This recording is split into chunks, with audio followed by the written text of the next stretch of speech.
Baik, kira-kira 80% rumah tidak terjual di Johor adalah jenis pangsa puri hikmat atau servis apartmen yang berharga RM500,000 ke atas dan bukannya rumah mampu milik Johor RMMJ.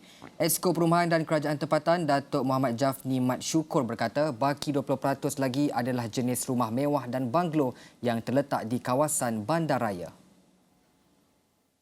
Katanya, walaupun berdepan dengan isu rumah tidak terjual, kerajaan negeri tidak akan menyekat pihak pemaju daripada terus membina pembinaan pangsa puri khidmat, terutamanya di kawasan yang tinggi permintaannya. Jadi kena faham di Johor ni, rumah property hanging yang tak terjual adalah servis apartmen. Servis apartmen yang harga je RM500,000 dan ke atas. Dan 20% lagi, itulah bercampur-campur lah. Banglo ada, servis ada. Lebih kepada itulah sebenarnya. Ini data yang kita ada lah. Sebab tu orang mainkan sebenarnya data tu tak tepat. Memang kalau kita lihat pola geografi servis apartmen ni, dia bukan di daerah-daerah. Maksudnya di luar daerah, di luar pembandaran, dia tertumpu kepada bandaraya. Dan dia berpusat. Ada beberapa tempat lah. Tapi dia bukan bersepah-sepah. Jadi maknanya kita tidak boleh menyekat pembinaan servis apartmen ni kalau dia berada dalam kawasan yang memang banyak permintaan. Sebab pemaju-pemaju ni dia ada marketing team dia. Dia dah survey satu tempat, boleh jual ke tak boleh jual, jadi baru dia bina. Benda tu dia bukan kata nak buat terus. Maksudnya dia akan ada pergi tengok marketing plan dia tu macam mana lah. Beliau berkata demikian ketika ditanya tentang isu perumahan mampu lihat yang dimainkan sebahagian calon parti politik dalam kempen PRU15 mereka. Perusahaan automobil kedua sederan Berhad Pro 2 telah mencatatkan angka jualan sebanyak 222,203 kenderaan antara Januari hingga Oktober tahun ini. Pada Januari lepas, Pro 2 mengumumkan sasaran pendaftaran sebanyak 247,800 unit bagi 2022. Syarikat pengeluar kereta kompak itu dalam satu kenyataan pada Khamis berkata berdasarkan perbandingan tahun terkini, pendaftaran kereta Pro 2 melonjak 51.2% berbanding 146,951 unit yang dijual dalam tempoh yang sama pada 2021. Bagi Oktober 2022, Pro 2 menjual 25,849 unit iaitu kenaikan 5% berbanding 24,626 unit yang dijual pada September tahun ini. 3 model Pro 2 paling popular yang dijual pada Oktober ialah Beza dengan 6,768 unit, diikuti Myvi 6,130 unit dan Azia 4,989 unit. Dari segi pengeluaran, Pro 2 mengeluarkan 22,974 unit pada Oktober, menjadikan jumlah kenderaan yang dihasilkan kepada 229,811 unit antara Januari dan Oktober tahun ini.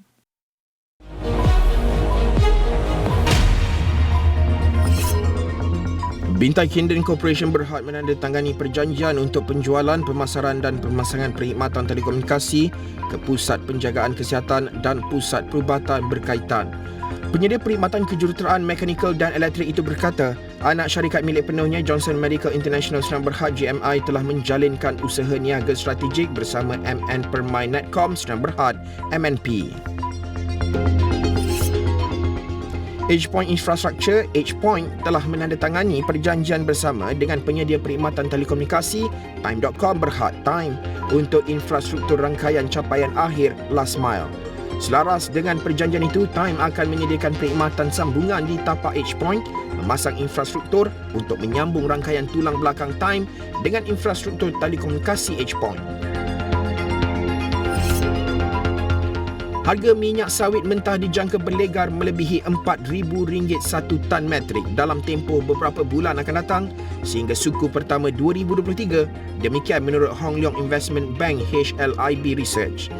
Pengasisnya, Chai Wenfei berkata harga minyak sawit mentah yang kompetitif dan kebimbangan terhadap bekalan dalam tempoh terdekat akan menjadi pemangkin kepada harga komoditi itu. Laporan penuh di saluran 501 dan esraamani.com serta dagangnews.com.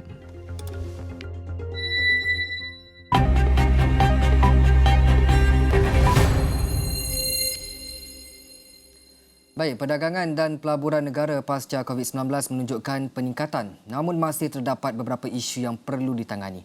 Pengarah Institut Malaysia dan Pengajian Antarabangsa IKMAS Universiti Kebangsaan Malaysia UKM Profesor Dr. Sufian Jusoh berkata, biarpun Malaysia dilihat sebagai sebuah destinasi pelaburan menarik, indikator yang kukuh seperti kerajaan yang stabil serta polisi ekonomi yang konsisten diperlukan bagi membolehkan Malaysia bersaing dengan negara serantau. Menurut Dr. Sufian, Malaysia sememangnya sudah berdepan dengan isu kualiti pelaburan asing dan ekspor antarabangsa sejak sebelum COVID-19 melanda. Pertukaran kerajaan dan pertukaran Perdana Menteri sebanyak 3 kali dalam masa penggal baru-baru ini memberi kesan confident, kesan keyakinan kepada pelabur dan juga pedagang antarabangsa yang berdagang dan melabur dengan Malaysia. Jadi itu adalah kesan daripada ketidakstabilan dengan pelabur menjurus kepada Indonesia dan Vietnam dibandingkan dengan Malaysia. Jadi itu boleh kata ringkasan daripada kesan ketidakstabilan politik pada penggal yang lepas. Dr. Sufian berkata, tanda-tanda jangkaan kemelesatan ekonomi sudah pun bermula di mana perdagangan antarabangsa masih belum pulih pasca COVID-19, kemelesatan pelaburan asing dan ketiga, kenaikan dolar Amerika yang sekaligus menyumbang kepada inflasi dan kenaikan harga barang. Ini akan memakan masa yang agak dalam medium term untuk pulih, mungkin dalam 3 atau 4 tahun akan datang. Dan kita perlu memberikan fokus kepada keadaan ekonomi dalaman, membina balik industri pertanian bagi menjamin kestabilan makanan, membolehkan beberapa industri dibina di dalam seperti pengeluaran baja dan juga teknologi makanan yang lain. Jadi ini memerlukan satu dasar yang kuat, satu dasar yang konsisten, satu kerajaan yang kukuh, dan saya berharap kalau sesiapa saja yang dipilih akan stabil untuk jangka masa penggal yang akan datang. Baik, kempen sudah hampir memasuki fasa kedua, Yanina, sebelum hari pengundian. Namun suara naratif tentang cabaran ekonomi yang sedang dan bakal kita hadapi tidak lagi jelas kedengaran. Dan naratif kempen lebih berkisarkan soal personaliti sebenarnya. Dan adakah masih sempat membawa topik ini, calon yang bakal bertanding membawa topik ini, atau cukup fahamkah mereka dengan isu ekonomi yang cukup mendesak ini? Bersama dengan kami pada pagi ini Hafizi Razali, penganalisis kanan Bauer Group Asia. Hafizi, selamat datang. Terima kasih kerana bersama dengan kami pada pagi ini. Jadi Hafizi, data ekonomi dalam banyak aspek menunjukkan tanda positif. Namun tahun hadapan dijangka jadi satu tahun yang sangat mencabar. Dalam kempen PRU 15, naratif ekonomi dilihat tidak sekuat dimainkan, sedangkan inilah cabaran utama. Jadi adakah kempen personaliti lebih mendominasi, dan bagaimana baki seminggu lagi kempen harus memberikan tumpuan kepada aspek ekonomi, Hafizi? Ya, memang betul tahun depan adalah tahun yang sangat mencabar. Angka yang kita lihat tahun ini tidak patut dijadikan sebagai satu aras ukur untuk kita melihat apa yang akan terjadi dalam tahun 2023, kerana kita tahu dengan resesi global yang akan datang, pembuat dasar harus memikirkan cara bagaimana kita boleh mengurangkan impak tersebut kepada rakyat marhaen terutamanya. Jadi dari segi politik, ya, memang betul ada fokus yang lebih kepada personality, tetapi itu adalah hanya untuk kerusi-kerusi tertentu. Secara generalnya, secara umumnya, masih pemilihan masih bertumpu kepada parti mana yang lebih relevan kepada penduduk ataupun kerusi yang ditandingi oleh parti tersebut. Jadi dari segi cara kempen, saya tidak menjangkakan ada perubahan yang besar, kerana dari segi apa yang mahu didengari oleh pengundi, mereka mahu mendengarkan bagaimana parti tersebut boleh membawa kegusaran yang mereka ada, dan kegusaran ini tidak semestinya daripada segi ekonomi, ya. Jadi fokus utamanya adalah untuk meyakinkan pengundi sama ada parti yang dipilih ini adalah parti yang boleh memimpin dengan cekap, kerana kita tahu beberapa isu yang telah kita lalui selama ini ada ketidakkecekapan dalam mengatasi sesetengah isu. Jadi fokusnya adalah sama ada parti tersebut mampu memberikan keyakinan untuk kita bergerak ke depan dan tidak mengulangi kesilapan yang lalu. Tetapi saranan saya kepada ahli-ahli politik yang berkempen adalah untuk lebih memfokuskan kepada isu-isu yang kita bakal mendepani dalam tahun 2023, iaitu terutamanya kos inflasi dan kos sara hidup yang akan dijangkakan jadi semakin meningkat. Dan yang kedua adalah jaminan pekerjaan yang lebih baik. Kita tahu bahawa tanpa pekerjaan yang baik, gaji juga tidak akan menjadi sesuatu yang boleh menanggung kesan daripada kos kenaikan harga, dan kita juga perlu meletakkan satu fokus yang lebih kepada kecekapan pengurusan kewangan tersebut, kerana kerajaan juga tidak mempunyai satu kewangan yang kukuh ya untuk kita menyelesaikan semua isu yang kita jangkakan akan berlaku dalam tahun 2023. Bercakap mengenai pengundi, jumlah pengundi anak muda yang atas pagar adalah besar. Sentimen mereka sangat berkait rapat dengan soal kos sara hidup. Jadi berdasarkan manifesto semua parti, adakah tawaran ini cukup digemari anak muda? Bagaimana Hafizi? Ya, pertamanya anak muda memang paling terkesan dengan isu yang kita ada sekarang ni, kerana kebanyakan daripada anak muda adalah, kalau dari segi perspektif lensa piramid tu, mungkin di bawah ataupun di kawasan di bahagian pertengahan. Jadi manifesto yang ada, Perikatan Nasional, Barisan Nasional, Pakatan Harapan, semuanya ada menyentuh beberapa bahagian yang dirisaui oleh anak muda. Tetapi apa yang lebih penting adalah sama ada janji yang diutamakan itu adalah sesuatu yang relevan dan juga realistik untuk dicapai. Dan tanda ukur untuk pengundi muda menilai sama ada janji tersebut adalah relevan dan realistik adalah mengikut apa yang telah pemimpin tersebut lakukan sepanjang mereka mempunyai tampuk pemerintahan. Kerana kita dapat lihat ya, ketiga-tiga koalisi gabungan tersebut telah mempunyai pengalaman dalam memerintah negara, dan isunya sekarang adalah sama ada mereka mampu memenuhi janji tersebut ataupun tidak. Baik dari segi mana pun apa yang telah dijanjikan tersebut. Jadi apa yang lebih penting di sini adalah untuk anak muda menilai secara objektif sama ada pemimpin yang dipilih itu mampu memenuhi janji dan mampu menyelesaikan masalah, dan bukannya secara janji semata-mata ataupun retorik. Sebagai contohnya, saya lihat ada satu manifesto yang menjanjikan 1 juta pekerjaan yang berkualiti tinggi. Tetapi dari mana dan bagaimana untuk capaian tersebut dicapai, kita tidak tahu kerana tidak ada pendetailannya.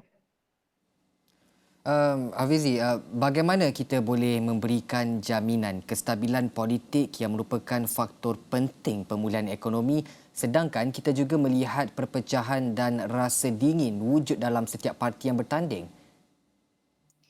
Ya, memang betul. Pertamanya adalah untuk kita memastikan pengundi keluar mengundi, kerana tanpa kadar pengundian yang tinggi, apa yang dipilih itu mungkin bukan apa yang dimahukan rakyat, kerana kita mahukan seramai mana rakyat untuk keluar mengundi supaya kerajaan yang dipilih itu adalah kerajaan yang betul-betul mencerminkan permintaan dan kehendak rakyat itu. Itu yang pertama ya. Yang kedua adalah saya ingin menyentuh berkenaan dengan undang-undang anti lompat parti. Ini perlu dijelaskan dengan lebih terperinci oleh para pemimpin supaya pengundi dapat faham bahawa kali ini situasinya adalah sedikit berbeza, yang mana ahli politik yang dipilih tidak boleh melompat ke pihak yang satu lagi secara suka hati. Dan ini perlu dijelaskan kerana tanpa adanya satu naratif yang kuat, pengundi akan memikir kalau saya tak mengundi pun tidak akan jadi apa-apa, dan kalau saya mengundi pun mereka akan melompat. Jadi kesannya mereka tidak akan keluar mengundi. Yang ketiga, kita perlu melihat dengan lebih objektif dari segi parti dan juga pemimpin. Pernahkah mereka membuatkan satu keputusan yang telah memberikan kesan kepada pengundi tersebut ataupun kawasan pengundian, dan pernahkah mereka membuat satu keputusan yang telah menjejaskan kestabilan kerajaan. Jadi perkara-perkara ini harus menjadi satu consideration untuk anak-anak muda terutamanya, supaya apabila mereka mengundi, walaupun kawasan tersebut dikenali sebagai kawasan kuat sesetengah gabungan, tetapi tidak semestinya gabungan tersebut akan memenangi kerana ada pemimpin dalam gabungan tersebut yang telah mengkhianati kehendak pengundi sebelum ini.